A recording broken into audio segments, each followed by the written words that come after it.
du café, des livres, on est good. Salut tout le monde! Donc aujourd'hui on se retrouve pour une nouvelle vidéo qui va être, ma foi, haute en couleurs. Donc, si vous ne l'avez pas encore deviné, la vidéo d'aujourd'hui c'est le tag livresque des couleurs qui a été créé par Anne Literarum. Donc contrairement à la plupart des tags littéraires qui impliquent la couleur, on parle pas ici de couverture ou de titre, mais bien d'expressions françaises qui impliquent la couleur. Donc mes recommandations livresques vont se baser sur ces expressions qui nous ont été données par Anne dans son tag. Hein, bien évidemment. Donc, ben, on commence sans plus tarder. Hein? Notre première couleur, le rouge, nous dit qu'il faut agiter le chiffon rouge en vous parlant d'un livre qui parle d'un sujet d'actualité, tout simplement. Donc, moi, pour ce livre-là, cette lecture-là, en fait, j'en ai deux à vous présenter parce que oui, je triche déjà. Yes! Donc, ma première lecture que je vous recommande, c'est Heartstopper d'Alice Oseman, dont je vous recommande toute la série. J'ai juste le premier tome présentement, mais hein, on apprécie. Donc, là-dedans, on va suivre beaucoup de personnages qui font partie de la communauté LGBTQ+. Et on va aussi avoir d'autres sujets qui sont super importants selon moi. Les TCA, donc troubles du comportement alimentaire. On a un personnage qui va être affecté par ça à l'intérieur de ce livre-là. Et c'est un personnage masculin, donc ça fait différent de traiter les TCA d'un point de vue masculin plutôt que féminin. Bref, une très bonne lecture. Je pense que je vous la présente plus d'ailleurs. Mais voilà, hein, un très bon choix lecture si vous voulez découvrir parce que vous n'avez pas encore découvert. Voilà. Et ma deuxième recommandation, c'est Watch Us Rise de Renee Watson et Ellen Hagan. Donc, dans Watch Us Rise, on va vraiment beaucoup aborder racisme, féminisme, body shaming, autant féminin, masculin. C'est sûr que c'est un livre qui est beaucoup axé sur la condition féminine, mais ça vient aborder des petites touches, on a des petites réflexions aussi d'un point de vue masculin, donc ça, je trouve ça vraiment intéressant. Les sujets sont abordés de manière, ma foi, super intelligente. Malheureusement, c'est un livre qui n'est pas traduit en français à ma connaissance. Fait que si vous lisez en VO, je vous le recommande à 1000%, mais sinon, l'anglais est quand même très accessible. Donc, si ça vous tente de vous lancer avec ce livre-là, je pense que ça peut quand même bien se faire. Notre prochaine couleur nous dit d'apporter des oranges aux prisonniers. Donc, je vous recommande un livre que j'ai reçu en cadeau. Le livre que j'ai reçu en cadeau dont j'ai décidé de vous parler, c'est Le dernier qui sort éteint la lumière de Simon Boulris. Je vous en ai déjà parlé dans ma vidéo sur les livres québécois, mais très rapidement, on va suivre Arnold et Alia, qui sont des jumeaux et qui ont deux papas. Donc, on va vraiment suivre leur point de vue sur comment ils vivent le fait d'être un enfant de parents homosexuels, mais aussi toute la réalité en fait de la parentalité homosexuelle est impliquée dans ce livre-là et les enfants vont découvrir en fait au final qui est leur père biologique au travers des lettres qui vont leur être écrites avant leur anniversaire. Donc c'est vraiment très beau, c'est mignon, c'est simple, c'est touchant. Bref, du Simon Boulris en grande pompe et vous connaissez mon amour pour Simon Boulris. Je pense que j'ai pas besoin de le répéter. Je vais porter le maillot jaune en vous disant la lecture que j'ai lue le plus rapidement. Ça a été vraiment difficile parce que mon rythme de lecture varie énormément. Donc, j'ai choisi la sélection de Kirakas. Donc, c'est une trilogie que j'ai lue en à peine, je pense, comme 2 jours. Alors qu'à l'époque, ça me prenait vraiment du temps à lire un livre de cette trempe-là. Même un 300-400 pages, désolé. Donc voilà, c'est un livre que j'avais vraiment lu rapidement à l'époque, puis encore là, à ma relecture en début 2021, je l'ai fait en un éclair. Bon, je lis beaucoup de livres en un éclair aujourd'hui, mais quand on rapporte à quand j'avais comme 13-14 ans, puis que je l'ai découvert, c'était vraiment rapide comme lecture, donc c'est celui que je voulais vous présenter pour ça. Le vert, on va parler de petits pois et on va parler d'avoir le nombril vert. Donc, je vais vous présenter un livre dont le personnage est jeune, donc qui suit un personnage jeune, enfant. Donc, j'ai choisi pour ça Wonder de R.J. Palacio. comment vous exprimer mon amour pour ce livre. Wonder, c'est une pépite dans laquelle, en fait, on va suivre Auguste, qui est un jeune enfant qui a des déformations faciales, entre autres, dues à sa génétique. Et il va rentrer pour la première fois à l'école en 6e au collège. Choix stratégique, hein, il rentre au collège en même temps que tout le monde. Et en fait, sa différence va clairement créer certains petits problèmes dans les groupes. Et ça montre clairement que la différence peut autant diviser que rassembler. Je trouve ça tellement beau, c'est bien écrit. C'est sûr qu'on suit le point de vue des enfants. Faut pas s'attendre à des réflexions ultra poussées. Les enfants font leur âge dans ce livre-là. Les ados font leur âge. Puis c'est ça que je trouve vraiment bon. Maintenant, je vais vous parler d'un livre qui a le sang bleu. On voit ici mes super utilisations des expressions dans la langue française. Donc, c'est un livre qui met en scène la royauté. C'est un peu subtil, le livre que j'ai choisi, mais j'ai choisi La passe miroir de Christelle Dabo. Livre que je ne présente plus non plus, j'ai pas mal l'impression.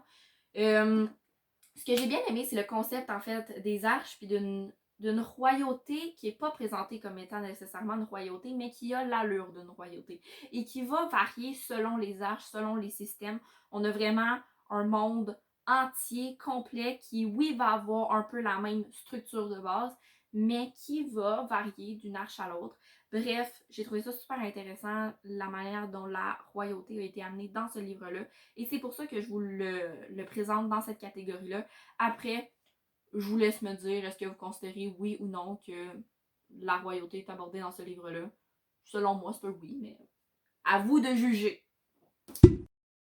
Notre prochaine lecture sera une lecture violette.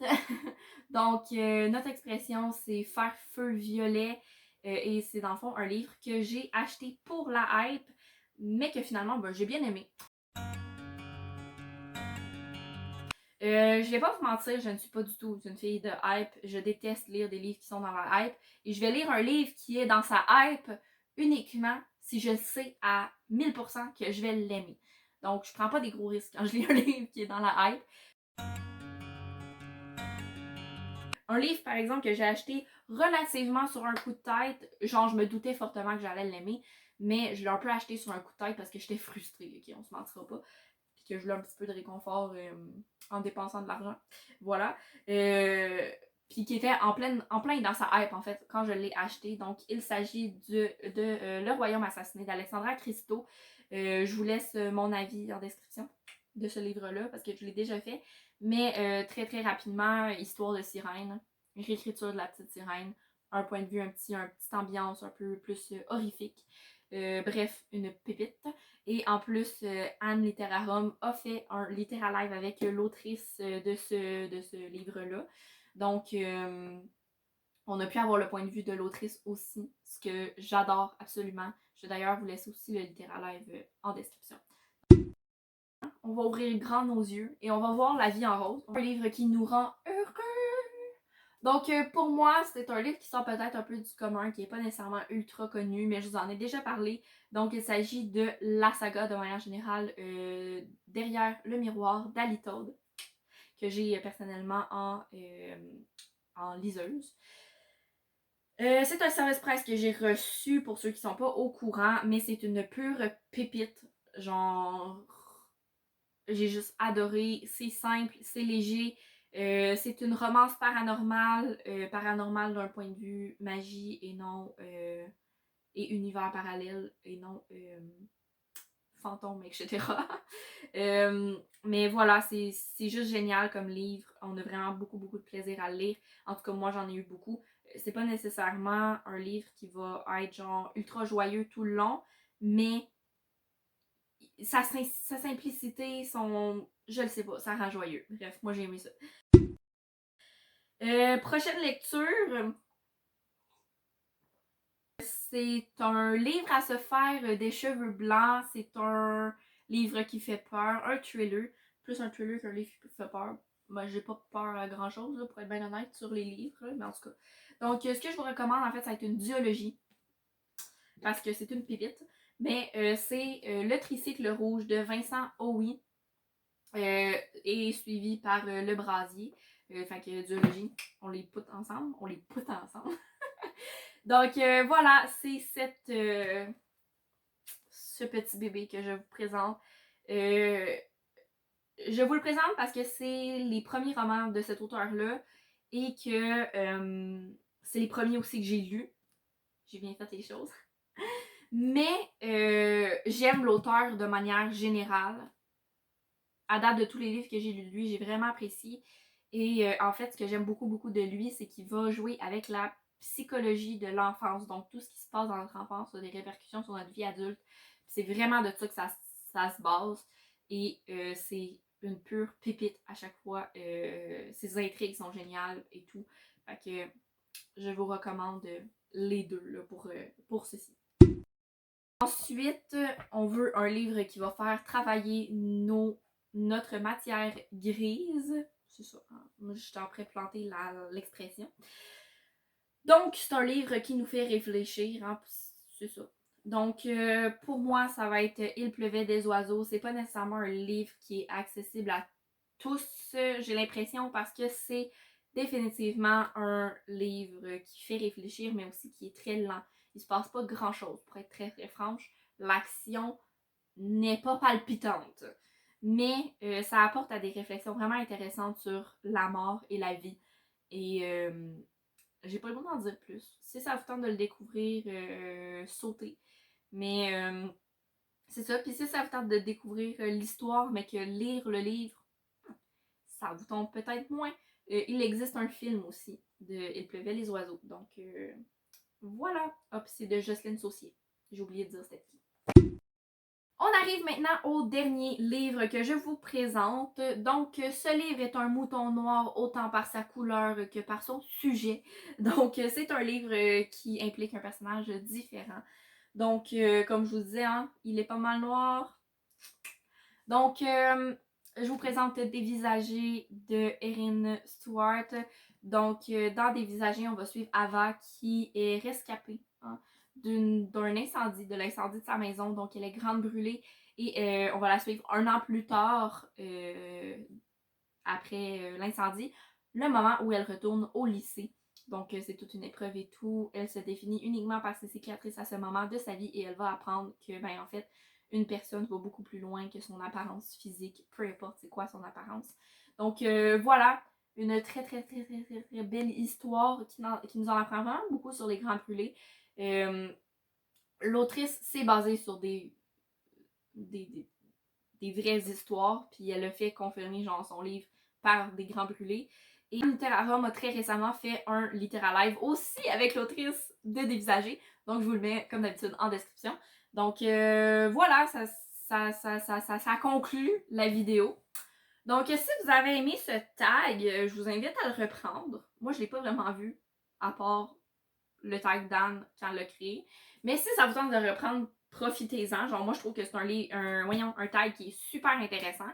Sur ce, si vous avez aimé la vidéo, vous pouvez la liker, vous pouvez commenter, voir qu'est-ce que vous auriez mis comme livre dans chaque catégorie. Sinon, vous pouvez aussi vous abonner en activant bien la petite cloche pour être sûr de rien manquer de ce qui arrive sur la chaîne. Et ben, sur ce, je vous souhaite une excellente journée. À la prochaine. Bye bye!